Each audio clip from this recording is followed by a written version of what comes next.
The second story, the second way of thinking about Yuanzhang is that, in fact, he is very much a man of the Yuan dynasty.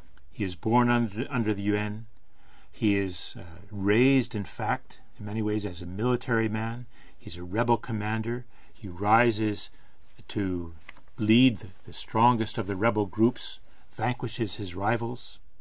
He sees himself as having the ultimate authority, but puts the military first, at least during these initial years.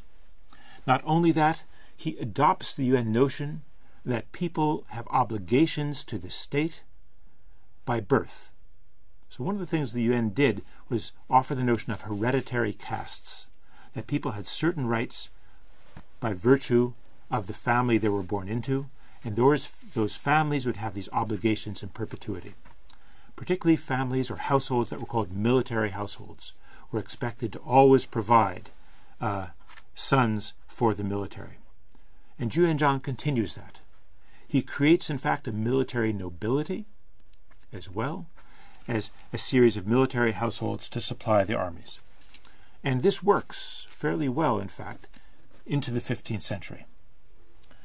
He is willing to move large numbers of people from one place to another. He forces leading families from Suzhou to move to another area in Anhui, which is poor, which doesn't have adequate population. Right? And he sees himself as being able to just order the population about in a way that would strike some people as being reminiscent of the Mongols. And finally, he continues the use of cruel punishments.